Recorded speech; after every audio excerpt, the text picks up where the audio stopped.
And Janine, are we still recording or do we need to redo that? I just restarted it. Okay. All right, thank you very much for that. So I'm going to quickly, I'll put the slide up here. I will screen share for just a moment with the agenda. And this is the order of the reports. We're going to have Youth Exchange will be first. And then we're going to have update on RILA, Rotaract, Interact, Foundation, the grants program, Polio Plus, and then membership, public image, and then a few notes on the upcoming district conference for this year. So let me stop sharing. Chris, Jamie, I'm going to hand it to you guys. Take it away. Thank you, Mike, and everyone. Great to see all your faces. I'm going to let Chris go ahead and get started.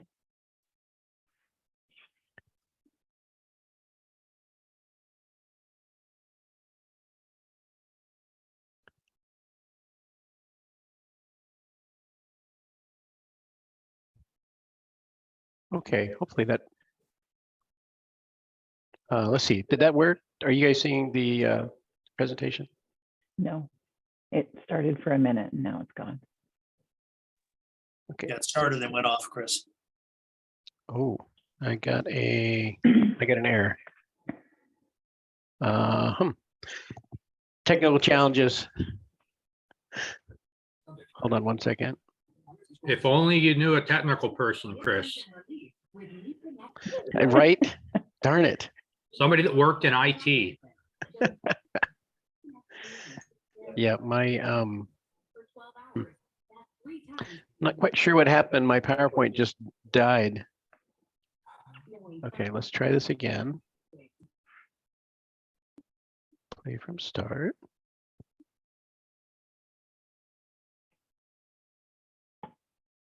Okay. And while you're working on that, let me just restate again, Jamie and Chris, bless your hearts for taking over the YE program. I think it's going to be, I think we have a bright future ahead for this program under the leadership that you two are going to bring to this thing. And I'd be remiss if I didn't thank Jeff Johnson for the effort he put into in trying to keep this thing afloat over the COVID era. And you should all know that he has offered to help out in any capacity to make sure the transition is done. He said, and he told me personally, he says, listen, if I end up doing no more than being the YE chair of my club, I'm gonna have a smile on my face. I love this program. I want to keep it going. Well, and we have been meeting regularly with Jeff via phone and, working through everything that we possibly can to try to get up to speed as quickly as possible and be ready on July 1 to jump in with both feet and arms and everything. Okay, for whatever reason, I'm not able to actually show the presentation in presentation view. So I'm just going to try and make it as large as I can here. Hopefully everyone can see that. Give me a thumbs up or a clap or something on your. Okay, cool. All right. Okay, good. Sorry about that. So what I thought was important for us all to understand, at least at this level, is get a sense of where we've come from, right? This program has been in existence since 1986. So for the past 37 years, our district youth exchange program has been instrumental in enriching the lives of up to 60 youth each cycle. It varies between 40 and 60, but generally that's a good average. And what we've come into some challenges, as Mike was referring to the COVID and the pandemic and everything, it certainly devastated our program.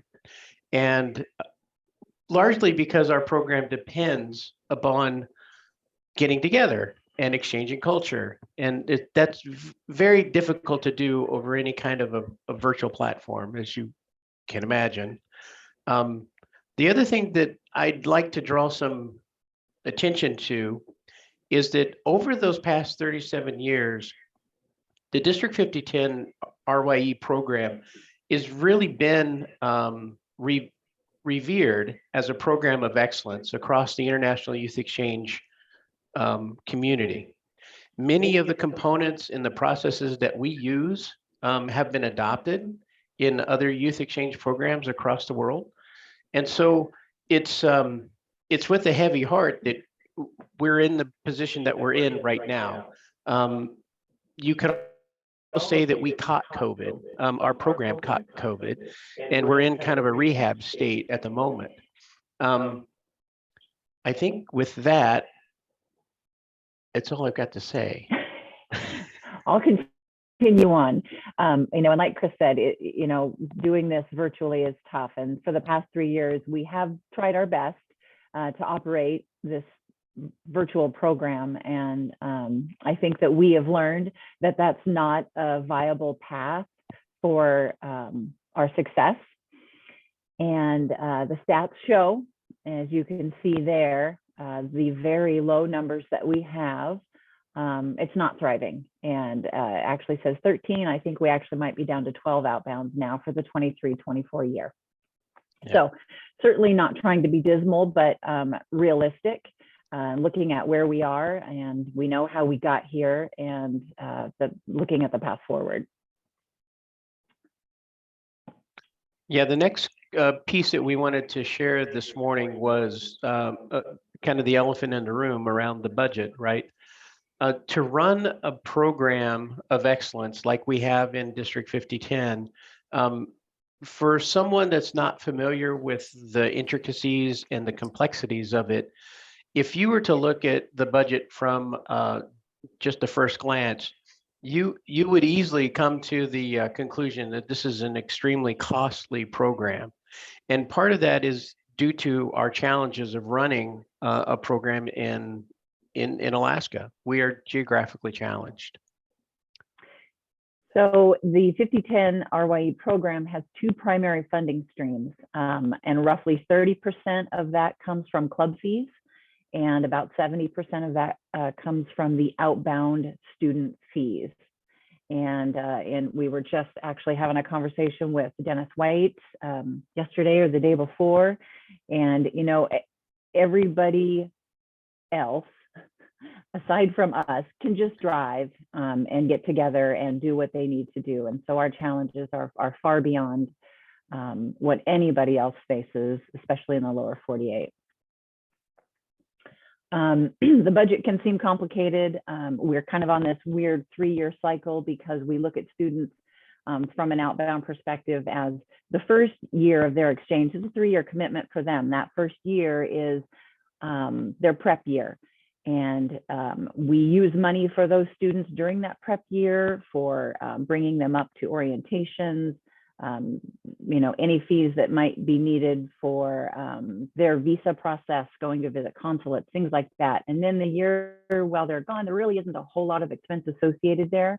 However, when they return, we're in that 3rd year, and then there is follow-up training for them to, reemerge back into, their home culture, things like that. So it's a very different cycle than many budgets are used to. Our goal is to continue the transparency that started, several years ago, and that Jeff has done his very, very best. And I think he's done a good job to try to open the budget up and, try to help other Rotarians make sense of it when there are questions. We want to continue to build confidence, and we want to share those details and the process that we're going through.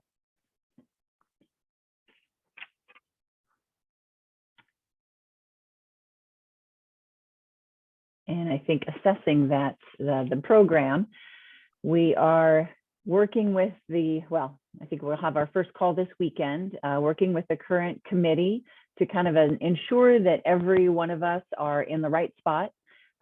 We are validating the alignment with our skill sets and our passions, and just realigning the current committee and seeking new members of the committee. We have some pools of data to go through. There's a lot of information on past students, past folks in Rotary that have been involved, past host families, just an amazing amount of data that isn't maybe in the best format. So we need to dig a lot of that up and kind of go through it, see if it's any of it's valuable to us going through. We're going to launch some new surveys. And Chris has an idea also that he's going to share. Yes, thanks, Jamie. So one of the things that I have heard sort of consistently, at least over these last couple of years, dealing with the pandemic and sort of just what's been happening all over society. There's a problem that Youth Exchange has, and we're looking to adopt a different tack for addressing it. A lot of what we hear is Rotarians are committed to the program. We don't really have any doubt there. But what we do see is Rotarians that don't really have the time to be full-time YOs or full-time counselors, or, to run the various tasks and the work that's required to make it a program of excellence. So this idea that's on this bullet here, the build a functional Youth Exchange core, is really to build a cadre of people that are better aligned both by passion and by time that they can devote to doing the specific jobs and the specific tasks and the work of the program, and alleviate some of that burden from the clubs, because that has been one of I think, the resonant problem that I think we've identified.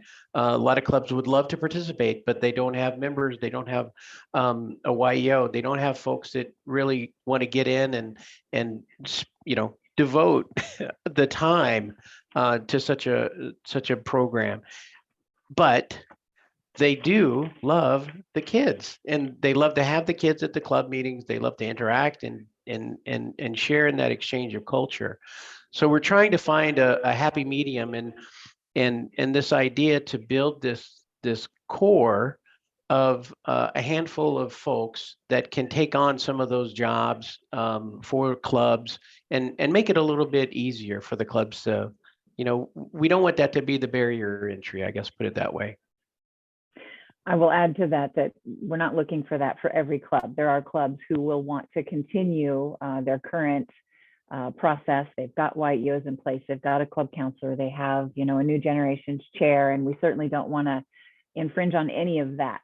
So the clubs that are feeling good and confident and want to continue on, we don't want to mess with what they've got going on. But as Chris said, to kind of build a core that may help some of those clubs that want to participate, but for whatever reason aren't able to in their current condition, or they just need help to be encouraged to stay in the program. And I would say that we are really looking forward to counting on all of you and the entire membership of the district for your support and your patience as we move forward and try to rebuild this program to the stellar thing that it used to be.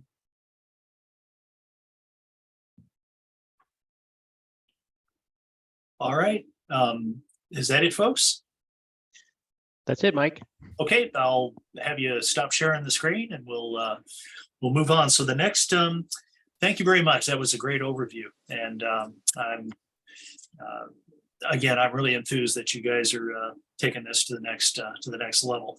Okay, so DG and Brenda, would you like to give us a quick update on RILA, Rotaract, Interact? I would love to do that, Mike. I am going to give you all an update on RILA 2023. We're very excited about this event. This is where you are going to give us your young men and women from your club's area, and we're going to send them back to you with some leadership training, because RILA stands for Rotary Youth Leadership. And it was probably Diane, I think it was Diane's district conference. She let me get up on the stage and get on my soapbox about how important this was. Because I told everyone, if you look around at the young men and women in your community, who do you want influencing them? And if not a Rotarian, then who would it be? And if not now, then when? When will we start impacting these young men and women? So I still, even though I'm headed up the district governor line, I still stand on that soapbox about how important Rotary Youth Leadership Training is. So it is taking place this year, March 9th through the 12th, and it's going to be in Anchorage at the Lakefront Hotel. Now, RILA, it's a well-run program, and there are 3 groups that make it so. First is the local committee, and this year we have an outstanding group of Rotarians in Anchorage that are working very hard on RILA. So that's our local committee. They work on the logistics of where will the students be housed, the food that they're going to eat, and any transportation we need within that community. There's a second group, and this is the statewide committee. Again, another group of great Rotarians. These folks are looking at things like reviewing the facilitated activities that we're going to do. We review the objectives that we have from an educational standpoint, and then statewide transportation. Finally, and most importantly, they look at the youth protection aspect of it. And this is where I'd like to recognize Joe Kugley, who is our district's youth protection officer. And that is important. We take it very seriously, and we're very proud of how well our RILA is run. And I think now, not to diminish what the other committees do, but I think probably the most important group is the alumni. And these are the seniors that last year attended RILA. Last year it was held in the Matsu Valley, and these students were selected to return. And there are a few of you on here. There are alumni coming from your community. And they're going to come back. They're the ones that create the energy. It's peer-to-peer. They actually do some of the training as well.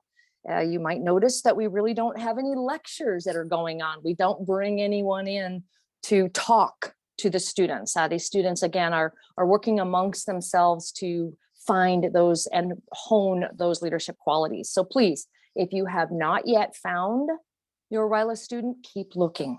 If you have any questions, call me. I'll spend as much time as you need me to in helping you determine how do I find a student, and then paperwork, things like that. And that's where Peggy Pollan comes in, past district governor. Peggy is a very important part of RILA. She is our registrar. She also does the budget and all that kind of really fun stuff. So if you have any questions, you can also reach out to Peggy. Both she and I would be a great resource.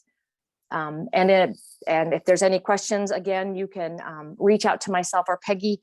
I don't know that we'll leave it open to too many questions right now. You guys all should get emails from me on a regular basis. So you should know who I am and reach out to me. Thank you, Mike. That's all I have. Now, when it comes to Rotaract and Interact, be watching your emails. We have some very vibrant and robust Interact programs, but like Youth Exchange, we have some that are building. And we like to use RILA as the jumping off point in that build. So please be watching. There's going to be some information coming to the AGs as well as those of you in leadership. And then we'll tag team on that a little bit of Rotaract information as well. So again, we're rebuilding. So we've got a lot of energy behind us. So please be watching for some of our upcoming information. Thank you, Brenda. Peggy. Yes, I just wanted to kind of tag team with Brenda on this a little bit. Being the registrar, I've done it for, well, I don't want to count how many years now, but we've all set it up on Club Runner and our event runner for registration for the kids. And at this point, we have a really detailed list of the kids that have been in RILA and a history of that. So if your club's interested in starting an Interact club or something like that, we can provide you a list of the names of these kids to, get out there and start a Rotaract or Interact club, and even a Rotaract club, because once these kids, graduate from high school, they are Rotary alumni, and it'd be a shoo-in to get somebody to start a Rotaract club. So if you're looking for members for clubs that you want to start, get hold of us and we can give you that list. Excellent. Okay, thank you, Brenda and Peggy. Okay, so the next item, committee report is going to be Diane Fegis, and this is on foundation. Diane, I will pull up your PowerPoint presentation and run it for you. All Okay. right, so let me try the old screen sharing routine. And we are live. Go for it. Thank you, DGE Mike, and everybody else who's done a great job. It's always interesting to sit here, even though by Zoom, it's more fun, of course, in person, but Zoom works too, to hear what everybody is doing and catch up. So I'm going to do, Mike, if you just want to go over the next one, I am going to do just an overview because we have several other committee members, and this is definitely a great committee that I've been working with the last 3 years. So I'll give you an overview and they will do a little more detail. So you, as our clubs, raised almost $185,000 in annual share, and that's just year to date. And I know that in the past we've done more, but I also know that there are foundation committee events that are coming up. I know my club itself usually has one in April, and so we'll add quite a bit more to that coffer. We have, and that is what again comes back to our district in 3 years to support both of our district grants and our matching for global grants. So this is your money coming back to do what you want to do. Oh, yeah, I went and got that. Well, I went down to Las Vegas. It was Excuse me? really great. Somebody needs to mute. I think they just did. Thank you. Good. So Becky is going to talk more about Polio Plus. She's done a great job the last couple of years on the vents. But as Mike said, we also, or maybe we didn't mention that we did from our district designated funds add more each year. We have been doing that for Polio Plus because polio, and I have a separate slide on that, is just, we're so close. I know we've been saying that for a while, but we really are so close. So we are not giving up. We are continuing with polio, and we're not bringing anything else on in the foundation until polio is done as something that we look at. But the designated funds matched what you've made for polio, as did the Bill and Melinda Gates Foundation again, and they've renewed that as well. So there is still a lot of money going toward polio. And also we had an additional 88,000 coming into endowment from our district. And this is from people who have used their retirement funds. In the last couple of years, we've also had, unfortunately, a couple of members pass away on us that left a goodly portion of their estate to the foundation through the endowment fund. And this will ensure that additional amounts come through to our district for matching funds. So that's, if you want to know more about that, we have a great Rotary International people who will help us do that. So the prior full year, just to give you an idea, was almost 640,000 plus the district funds that we added into. And just to let you know that the Rotary Foundation over 100 years really has been extremely strong. We are very well regarded in the world. We have 14 years consecutive with Rotary, the Charity Navigator, and that is just the highest a number of points that we can get in the world. We use almost 5% or 95% of our money that go directly to projects. We've gone through multiple wars. The latest, unfortunately, are the Ukrainian war. And just last year, we gave over 60,000 from your funds directly to Ukraine. And the Pakistan is a new disaster fund that's just started up. And it's because they have such a need for food there. They're having a great health crisis and food crisis. So that's a new disaster fund that's coming up. The foundation also has a very conservative investment strategy. So those of you who are watching the stock market go up and go down and go up and down, the foundation is always there. So Mike, next. Thank you. So the end polio, again, just a high level, we did have a group of cases in Pakistan this last year, but they were very localized and they are jumping on it and addressing it right away. Afghanistan, amazingly enough, only had 2. So they also are allowing Rotary and all of the partners to go in, continuing vaccination, even though there's been some issues in the past, but we are getting there. And we have 0 so far. It's earlier in the year, but 0 so far. So very nice. Next, Mike. I'm buzzing through these quick. Mike, next slide, please. Or not. There you go. Thank you very much. So just to give kudos to our wonderful committee chairs, Paul will be talking about the district grants this year that he's done over the last couple of years. And he has been tracking with his subcommittee chairs over $95,000 of money. And that is, again, part of what came in a couple of years ago and part of what actually was matched from the district funds, the excess district funds this year. Mary Kowalczyk has done our global grants, and I'm very proud to say that this is starting to ramp up. And this has been something that I really think we need to impress upon, that it's a great program. And DGE Mike talked a little bit about it, as have all the past district governors. But just to let you know, for our global grants this year, the clubs, various clubs through our district matched Botswana, which was educational and learning, Guatemala, literacy project, Ecuador, there's a sewing project, and the biggest one was Uganda. And this is a partnership with Tacoma North. One of our past Rotary members out of Juneau, Bill Peters, actually reached out to me and said they have a great project going. And this is in Eastern Uganda. It is agricultural innovation. And in addition to helping people farm and learning farming, they are doing educational. So how do you farm? What do you do with the produce? How do you actually do economic development with it? As well as financial inclusion. They're helping them do budgeting on the farming and what makes farming work. Wellness, how do you grow good things for people to eat? And if you have all that, you need wash, you need the clean water. So they're doing wells. So this is a whole circle thing, and they are ramping it up and expanding it. So we have had the clubs come together, and we've donated almost more than 15,000, probably 15 or 16,000 when it's all done. Our district will match that from district designated funds. So we are definitely ramping up their program. And I'll just tell you, is the name of that is COFIA, and it started with a circle of friends in action, which is what COFIA means. So look for that more, because I think partnering with another club will give us the ability to learn how they do it, actually go there, because they're also going to entertain people going down and having a hands-on project, which is something that our members really want to do.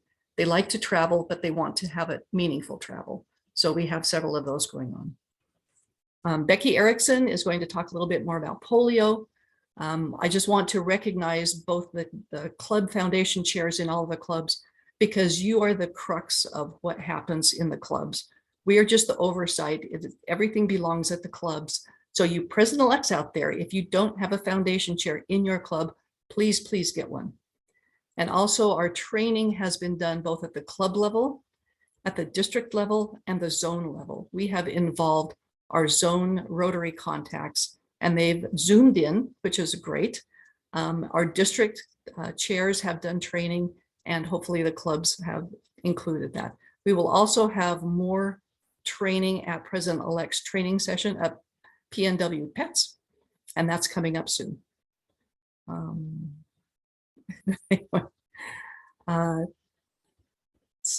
So Rotary International periodically looks at what we're doing, and so we are very careful with your money, make sure that we are 100% compliant, and they have agreed that we are.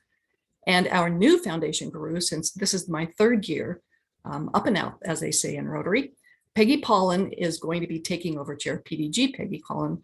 And I am very excited, since Paul is moving on and has done such a great job with our district grants, that Kim Erickson is going to take over and be with him. So they'll transition this year, and Kim will be taking it on. And we're still looking for a global grants person, but I'm sure they're out there. So if you have any interest in being on the foundation committee, please let me know. Thank you. Okay. All right. Thank you, Diane. Beautifully done. There is a lot of information in there, but I'm very happy that our program is strong, and looks like it's going to continue to stay strong. I happen to personally know the upcoming foundation chair, and I can vouch for her that she is certainly up to the job. So thank you for that. And let's see, not sure what happened here. Stop share. There we go. now we're back to the deal. So Paul, would you want to go ahead and do a quick update on the grants part of this? Paul Pesley? Yes, Mike, I think this internet connection I have is pretty poor. Can you hear me? I can hear you. Your image is delayed a little. Go ahead. Oh, well, let's see, since I might not get a lot of information across, the first thing I'd like to say is April 20th is the deadline for submitting a district grant. We don't have a lot of hard deadlines because we want to work with the clubs to get these projects successfully done. But April 20th is a hard deadline. And I'm going to be putting out something to the president-elects who are often most involved in these district grants. The second thing I would say is www.matchinggrants.org is a website our district has had for a number of years, and there's a great number of examples of district grants that have been done all over our district. So I encourage everybody to go there, www.matchinggrants.org. It's not that hard to go through it all, and then you can get an idea of not only what's been done, but who have been the primary contacts. I think by now most clubs in our district have participated in one way or another in a grant. So I'm going to encourage people to get involved in those, looking at that website.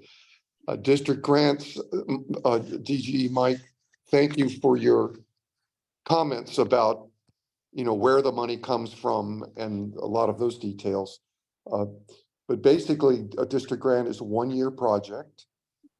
It's meant to be shovel ready. In fact, in other words, pretty much something that can be worked out and put together without a lot of planning. It can be all sorts of things, from say financing or helping build a dog park or supplying food for children in need. And you can get those ideas when you look at the website. So they're smaller grants, but they're really meant to build fellowship among the club members. And you'll be happy to know that actually part of the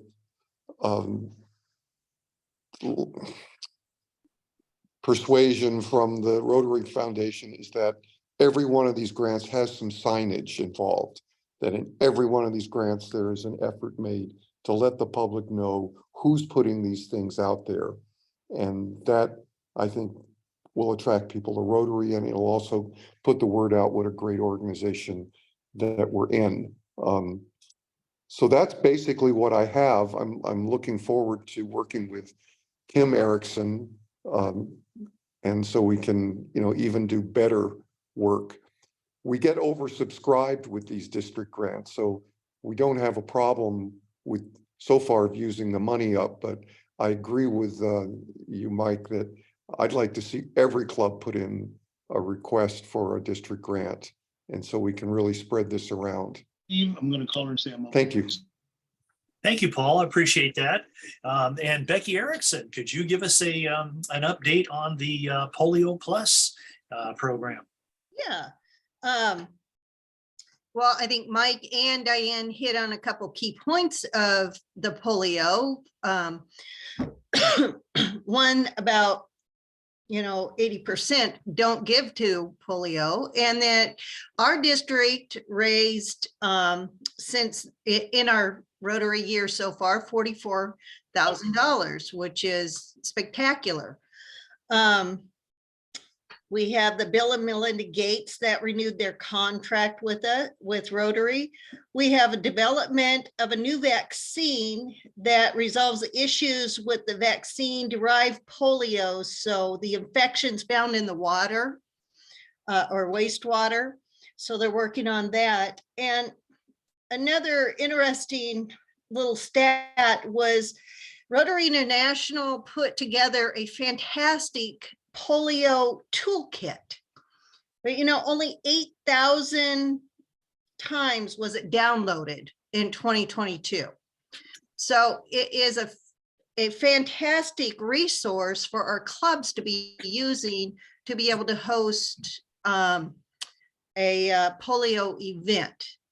I do find it interesting that there are a lot of clubs that don't put their goal for what they want to raise for polio, and it's a very helpful tool for us that are trying to gather that information and track. So I would encourage our president-elects to please put that on your budget and to assign somebody to be a Polio Plus advocator in their clubs. So this year, when we went to Houston, I attended a couple breakout sessions for polio and brought back the Polio Plus Society. And so I implemented that this year. We have 60 members in District 5010 that became Polio Plus Society members. So that's $100 or more. And I did get a lot of feedback from people saying, I donate to polio every year. I just don't want to sign the form. And I said, that's okay. Thank you for your contributions in supporting polio. There's a lot of people that feel they can't afford that. And I encourage them to be at every Rotarian every year, whether it's $25 or whatever level they can be at. And so we did host 2 different events here in Anchorage. We partnered with El Toro Bistro, and for every hamburger that went out the door that a specific day, they donated towards polio. And then Duran from Anchorage South hosted a purple party at Coots on October 24th, and Andre and his wife made a surprise appearance. He's holding up his Polio Plus Society pin. And we had karaoke where our current governor, Mike Ferris, let us in some karaoke. And so it was a fun evening, and we have more events coming up here shortly. We have Kim and Trig Erickson, who host their Iditarod Restart Party at their house in Willow, and they ask for donations that will go towards polio. And so I encourage people to attend that party. It's open to anybody, and it's a lot of fun. So that's it. Wow, thank you, Becky. I sure appreciate it. And I think that's a wonderful example of what happens when people go to the International Assembly and have a chance to go into a breakout session or see something in the House of Friendship or hear a moving speech at one of the general sessions and comes back to the district or to their club and starts doing something that makes a difference. And you sure do. And just so everybody on this webinar or this Zoom meeting knows, this is very near and dear to my heart, as World Polio Day, October 24th, happens to be my birthday. So I have been donating to polio on my birthday every year. When I heard about the Polio Plus Society from some other districts in the past, and I was so tickled when she did that. I immediately signed up. So good show, Andre. I've got one of the pins too. Okay, so let's continue on. The next one up is membership, and that's going to be Bill Wright. And Bill, I've got the PowerPoint here. I'll go ahead and bring this up, and I will, if I can find the right button on here, I will share this. And we are in, oh, come on, go mode. You're up. Okay, great. Thank you, Mike. Also, I wanted to let Mike Ferris know, DG Mike know that this is the only ship on the committees, just so you know, the membership. And this is how we get everywhere. So it is definitely your starship and your crew is all here in the membership. But also I am all teed up and ready to go with this. So I do want to give a shout out to Lori Draper, who put all this together. She couldn't make it today. She's doing some personal work, and she put this together. So I'll muddle through it as best I can. But we're going to start with the good news. We always like good news first. 15 clubs in our district have grown membership this year. So some of them have even exceeded the 10% mark. And you can see all those listed here: Girdwood, Ketchikan, North Pole, Soldotna, Seward, Russian Jack, Wasilla, and Anchorage South. So kudos to all of those great clubs who have improved their membership in the district.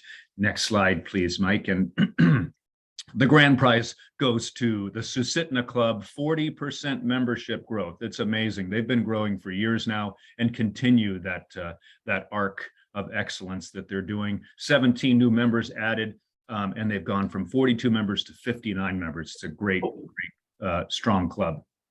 And then we would like to, we have asked, I guess, what the secret of President Marty is, and DG Marty. It's simple, he says. They care about their members and they care about the community and they act like it. So that's pretty cool. Take that to heart as you will, as you try to increase membership in your own clubs. And the next one, Mike, please. Now we're going to jump to the not so good news. We're trending in the wrong direction. District membership is down by 59 members so far this year. So all of those great gains that the other clubs that you just saw were making are being offset by the clubs that aren't making gains. And more clubs overall are losing members than are gaining. So we want to turn that around and head back in the right direction so we can grow our membership. So please do everything you can within your own clubs to encourage new membership and of course retention as well. And the next slide.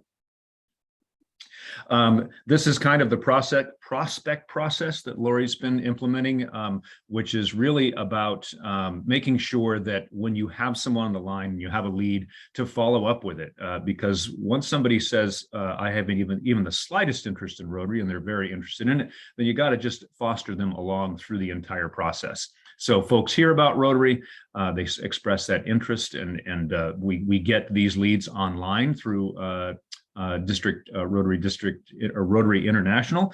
And then the district membership chair is notified. We pass those on to the AG of the region. That AG contacts the prospect and they decide, along with the clubs in their area, which one is the best fit.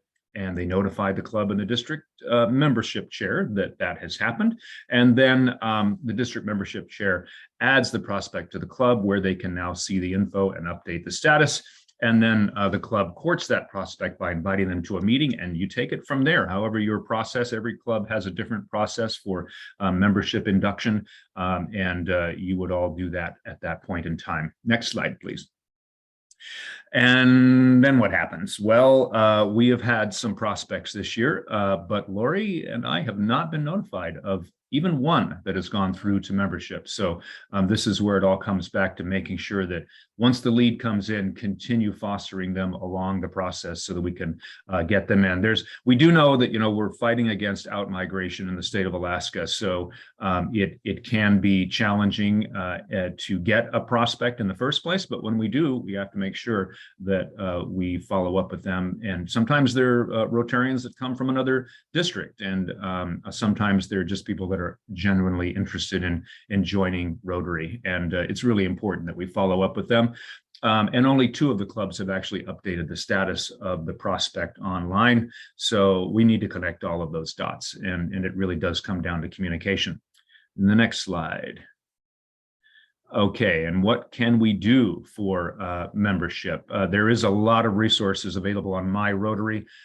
There's a lot of learning and reference, and this is how you get there. Go to your My Rotary account, learning and reference, and then you'll see it under membership. There's a ton of tools and ideas. There's even membership checkup lists. There's great things that you can do online to be able to learn what others have succeeded with membership, and maybe even reach out to some of the clubs that you saw on that list earlier and find out what they're doing. You know, as simple as it seemed that Marty put out there, what's made the Susitna Club successful. Now, not all clubs are going to have all the sweet spots working as well. So there can be some resources here online, and I would highly recommend you as presidents or presidents-elect or anyone within your club leadership to check those tools out and find a way to implement them and improve membership, and it will help float all boats and all ships. Next one, then. What else can we do? We've talked about it earlier. There's been mention of district visioning. There is a district visioning team, and if you haven't done it in a while, it's good. If you've done it before, keep it up. Keep the club visioning going. That was what I did get to see firsthand in Susitna, how great that club operates, and they had a lot of diversity of membership there going through that visioning, because the visioning is a way to identify how can you attract, retain, make your club interesting and fun and engaging. All of that leads back to membership, and it is often the top of the list when it comes to club strategic plans. Is, you know, how do we grow membership? How do we keep membership? How do we make membership fun? It really does all come back to the ship. And then the next one, I think maybe that's so yeah, just so you know, reiterate that. One more, Mike, I think is one more forward. There it is. This is kind of important. You know, not everyone does this, but you know, rather than just letting a member walk away and you know, you don't hear from them ever again, it's not a bad idea. You have their address and their contact information to just find out, you know, what could we have done differently? Can we, you know, are you leaving town? Are you, you know, are you not satisfied with what Rotary can give you? Is there another club perhaps that would be a better fit for you? All of those are things that you want to ask within within your exit interviews, just to make sure that we're covering all the bases. And you could learn something in that process too. You could find out that, oh, maybe there was this one thing that didn't quite gel. Well, you can correct that within your club and perhaps even save that person from exiting entirely, or at a minimum, prevent it from happening to another member in the future. And then the next one. Yeah, call me. You can certainly call me, and I believe that this was Lori putting this out here, that she would like to be called and to be contacted as well. I am just like an infant co-chair. I wouldn't even call myself a co-chair. I'm more of a high chair at this, and I will be there to support Lori and continue to be a great co-chair, and maybe someday I'll grow up enough to chair as well. But yeah, call either myself or Lori. Reach out to us. There, you know, all of us have ideas, and we can connect you with your AGs. We can connect you with other district clubs that have had great success in membership. There's excellent ideas out there. You're not alone, and that might be it for the slides. Oh, look at that! Others on the committee. So yes, these are all the other committee members. There's myself, and these are all the other members that you could also contact and talk to them. Lori wanted us to thank the outgoing members of the membership committee. That's Terry in Anchorage Hillside and Lou in Nome. So thank them for their service if you see them. And I'm gonna guess that this might be, in fact, the final last slide. Ooh. Hey, all right, that's it. Thank you, Mike. Okay, thank you, Bill. I sure appreciate it. And I look forward to your co-chairing the membership community and taking a bigger role on this in the future. So thank you very much for that. Okay, our next report is going to be public image. And we have Michelle and Rosie. By golly, we got both you guys online. Love it. Okay, take it away. Hey everyone, it's the Michelle and Rosie show. That's what we're calling it today. We're here at my house, and we do not have a PowerPoint, but we do have some cool things to tell you. First off, a big thank you to Christine Gabb, who does our website. And so we're here to tell you that that will not be our focus next year. She does an incredible job. However, if you have things that need to be added to the website, you can certainly contact us, and we'll go through that process to get those on the website. Our goal, as many others previous to us have mentioned, is to kind of rebuild the public image team district-wide. We were a little confused. We weren't quite sure who the public image people were for the last year or so. And there's a ton of really talented people that have great talents in public image. Now, I do know that Will Morrow, Catherine Beers, Riley Rudd, Wayne Clark, and Jess Goodsweiler, they're already rock stars when it comes to public image. But what we're hoping to do is to build a cadre of folks who have a talent in a certain area. And what I mean by that would be if you know of a member who has a talent in, say, television or signage or newsletters or any sort of public image talent, by all means have them contact us, because we want to create this kind of encyclopedia of folks that our clubs can go to if they have a question. There's new things emerging all the time. For example, I was on TikTok today, and I cannot even tell you how many Rotary TikToks there are of people doing projects, club meetings, you name it. And so there's a lot of uncharted territory where we can branch out.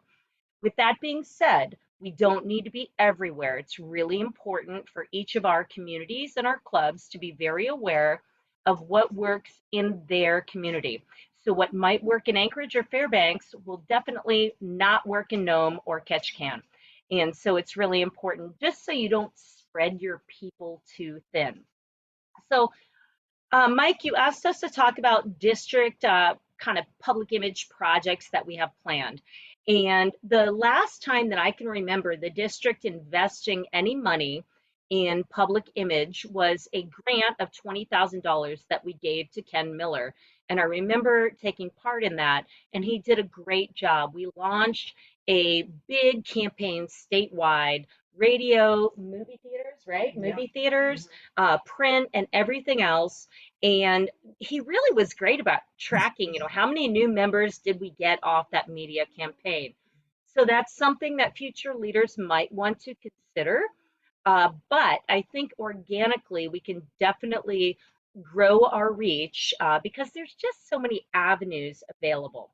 So we didn't do a PowerPoint, because what instead we did is we prepared a flyer with really pertinent information that you can use and take back to your members and to your district, your AG areas, and give those to the clubs so that they can go and really, I think, take part. You're a big Learning Center fan, right?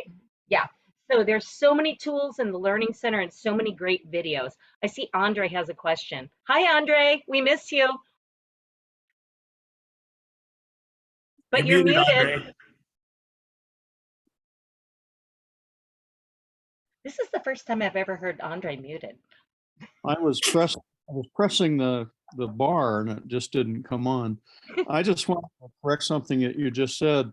In my district governor year, we had made up to $200 available to each club, and the only requirement was that they had someone in their club attend a 1-hour public image presentation, much like you're giving right now. And they had a 1-page application that they could describe their public image project.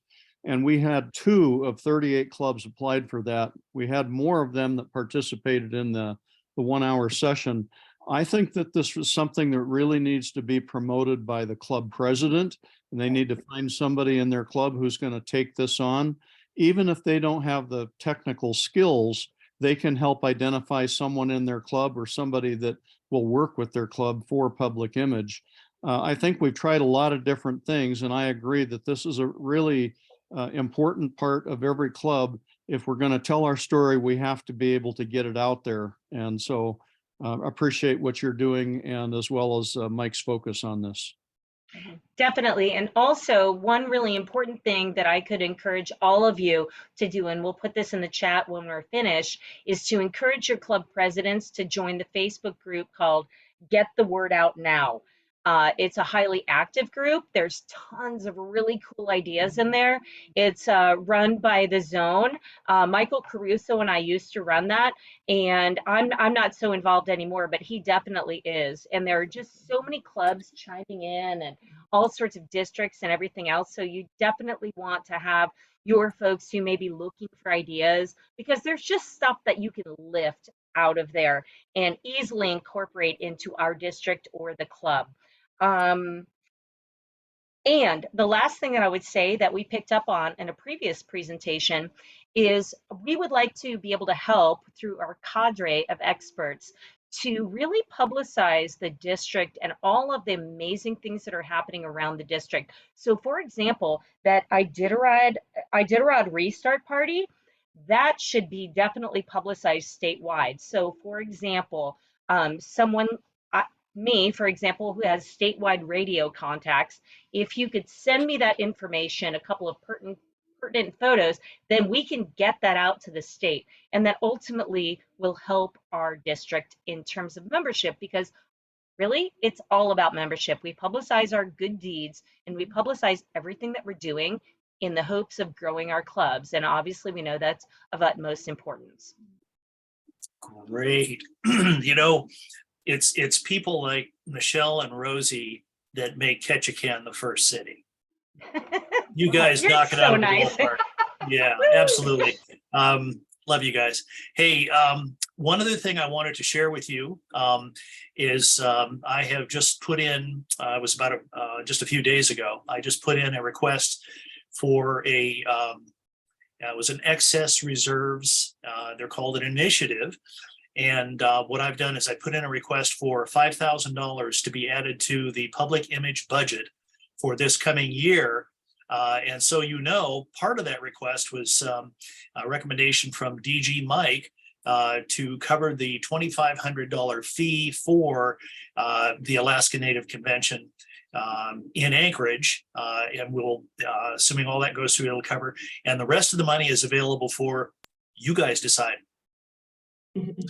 I think at first glance, and we can talk about this later, Mike, is we should do a statewide social media campaign, but we can talk about that offline. Anyway, we're so Excellent. happy to see you guys, and this has been an amazing program. Congratulations, Mike. Thank you. Thank you, guys. Okay, and then now we have an update on the current district conference from committee co-chair Denise Kipke. Denise. Hi, everyone.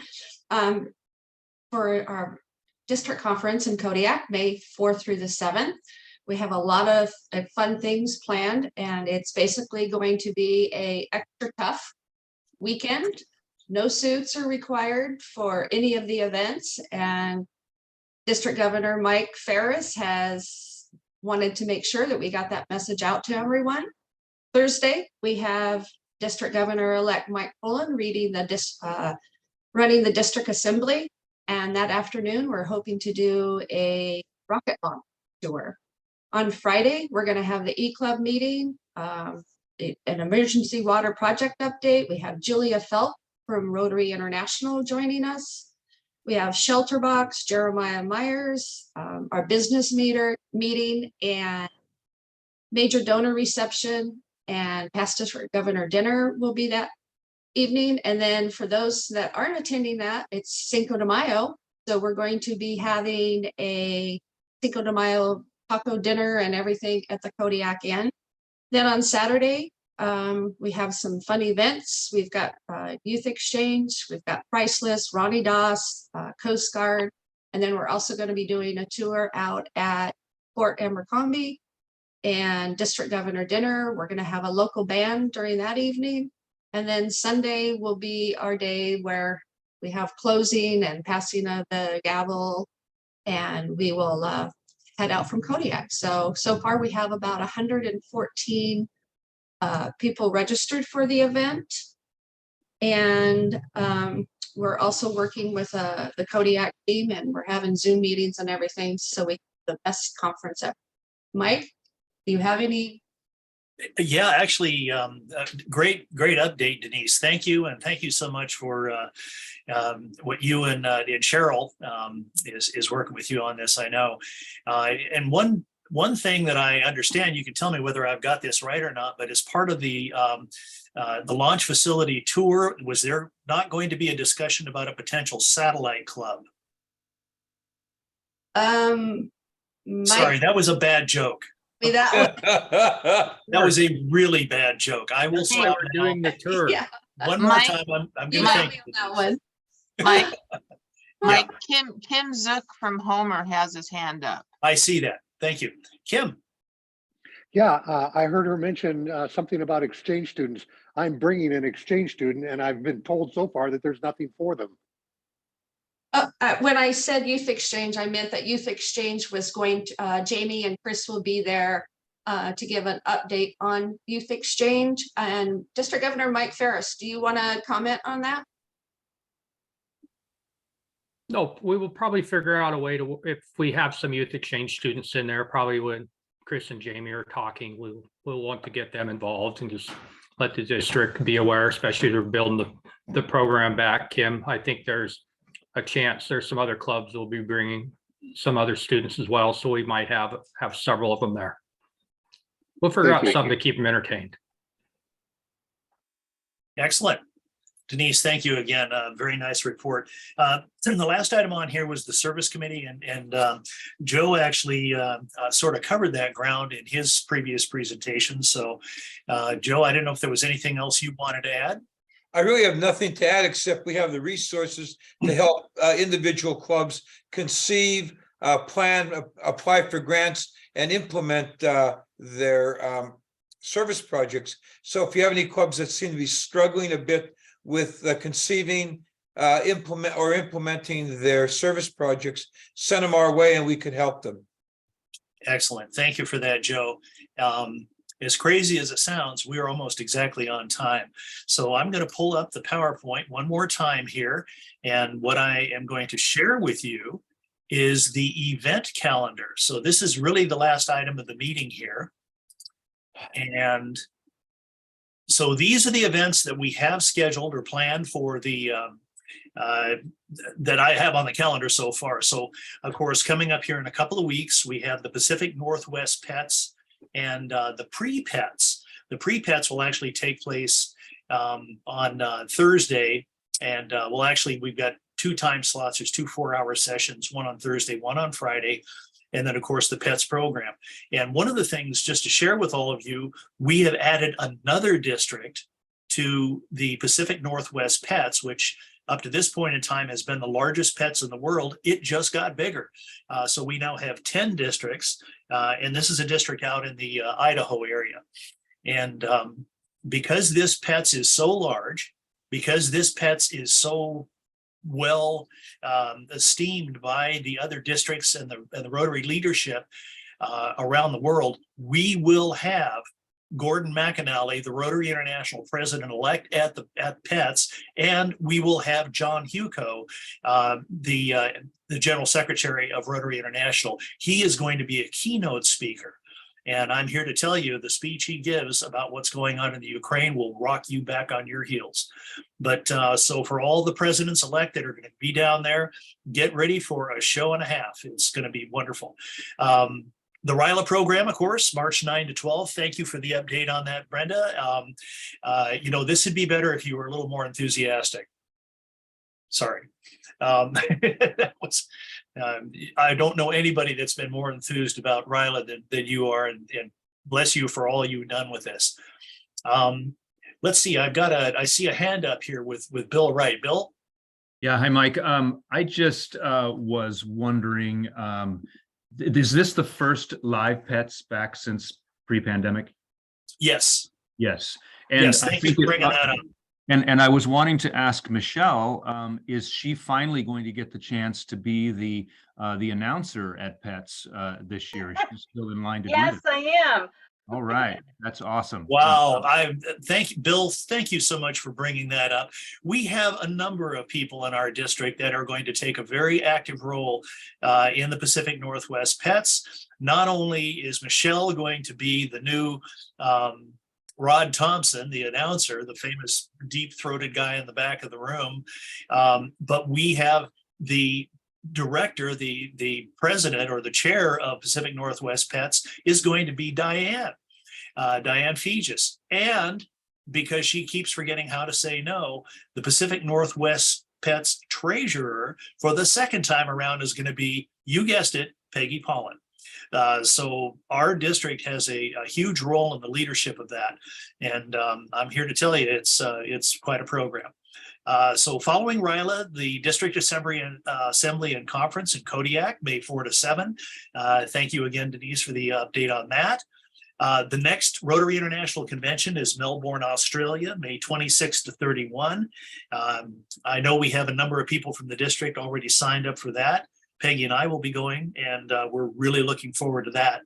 The Rotary Life on Land Zone event in Anchorage. Diane, would you like to give us a quick update on what that's all about? I would. Thank you very much, Mike. And I know many of you have been working on this or involved over the last 3 years. It's been canceled twice now because of COVID. And when the second time we canceled it, we finally got them to commit to moving it from November because nobody wants to go to Alaska in November. So it is going to be at the end of August, early September. You will be hearing more about it. We're just about ready to set the website to go live for registration. There's a cruise that will go from Vancouver to Whittier and then on to Anchorage the week before. So people that want to cruise to Alaska can do that right before. The big thing is we have not only our director, Drew Kessler, who will be there, but our Rotary International President, Gordon McAnally, specifically wanted to come. So he is coming. Saturday night will be his speech. I'm very excited to have him involved with us and looking forward to him at Pacific Northwest Pets as well. But so I think there's a great thing. Saturday night, we're going to open it up to our local Rotarians who, for whatever reason, can't come for the whole entire weekend, but want to come hear him. So we'll have a Saturday night only registration for dinner. So when we get onto the website, you'll hear about that. There's a few others of you that I have contacted and a few others on this program that I will contact for help. So anything you want to do, we have a big Saturday afternoon will be a local project that I want to involve Rotarians with to match up with our out of town, out of country, actually, because a lot of Canadians, I think, will come. So this is your chance, if you can't make it to an international convention, to at least meet many, many other Rotarians that are coming from all over our district and our zone. Becky and Bruce Erickson are heading up the dinner in the home Wednesday night. So the local Rotarians around Anchorage will be hearing more about that. And we will let you know what's going on. You'll be hearing more. Well, thank you. I appreciate that. And as I mentioned briefly, Peggy and I actually went on the Life Underwater, which was the first half of this. The theme here is the environmental focus. And I have to tell you, some of the speeches and the presentations we heard while we were on the cruise ship were just absolutely amazing. These weren't just little, get together and talk about it. These were international experts in reef management and all kinds of things about the ocean. So the mangrove connection that we had, where we actually went onshore in Bermuda and planted mangroves or prepared areas. I prepared an area to plant mangroves. Peggy actually planted some. Mangroves actually are carbon negative. They pull carbon out of the atmosphere. They actually help to restore the reefs and build, strengthen the shorelines against wave events and rising sea levels. So this was pretty fun to see. So, oops, sorry, this thing's jumping around on me. Let me try it again, get back to where we were. So the next district conference for Alaska is going to be here in Fairbanks. It will be May 16 to 19, 2024. We have already reserved the Westmark Hotel and Conference Center. And I've got a wonderful team of people we're starting to put together. Cindy Wright is going to be the chair. We have several people that are going to work with us on the committee. I've been in conversation with Andre Leral, who he unfortunately had to cancel his planned conference in Fairbanks because of COVID. And so we're taking some of his pre-planning and ideas and we'll be incorporating that as well. So look forward to that, much more on this. And then the last thing I'm going to mention is for 2024, the international convention is going to be in Singapore. And I have to tell you, this is a destination. For those of you who don't know much about Singapore, it is a nation that is a city on essentially a group of islands. It is actually one of the most advanced nations of the world. Little water and wastewater thing. They have some of the most advanced desalination and water and wastewater treatment and recycling that's being done anywhere in the entire world. I had a chance to talk to the Singapore, some of the conference people at the Houston International Conference earlier this last year, and I suggested to them, you should do some tours of your water facilities. I know at least one. I know a guy that would like to see it. So anyway, that was kind of the plan. So what you see in the background of the slide here, this was at the International Assembly, and they have a special greeting, a welcoming they do, where they have a dragon that comes out, and they have drummer groups and dancers, and it's just amazing. But they did this whole demonstration. So I'm going to close here, and I'm going to run just a little bit of this of the drummers that were, this preceded the dragon coming out, but this is.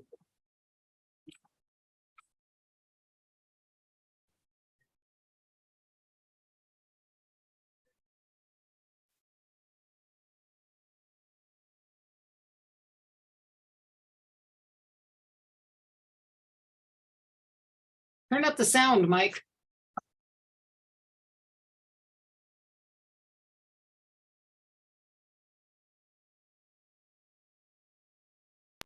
He has to share How do you sound get it? if he wants us to hear it. You have to share sound on the computer through Zoom. Got the sound up on max.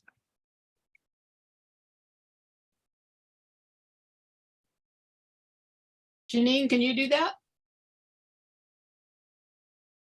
I don't think I can. Think it has to happen on Mike's computer, and it's actually a separate share setting. Okay, well, I'm going to exit out of this then. I'm going to stop sharing here. And it's, I apologize. So you couldn't hear the sound of that. Not very well. That's it. I apologize. Anyway, it are what it are. However, I do understand that we may have just received an interstellar message from the starship Ferris, and let's see if that message can come through. Well, my intro earlier missed some of the music, so I wanted to play it to you again so you really understood why I'm wearing a Star Trek uniform today. So I'll play it from my cell phone and hopefully you guys will pick it up.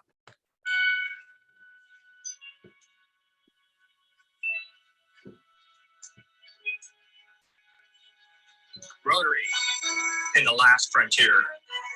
These are the shenanigans of the Rotary District Governor of District 5010. His one-year mission to explore all Rotary clubs, to seek out new projects and new Rotarians, to boldly imagine Rotary like no one has done before.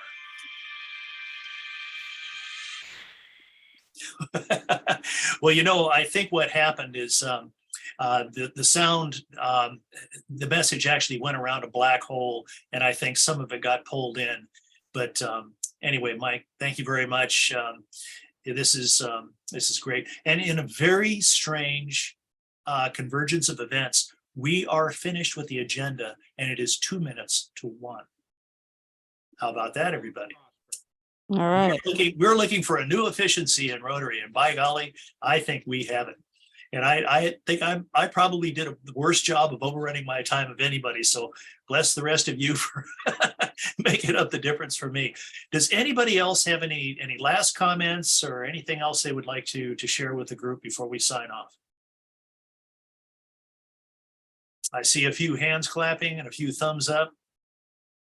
You know, and to everybody that's online, thank you for taking the time on your Saturday to dial in, to listen to, and be part of this program.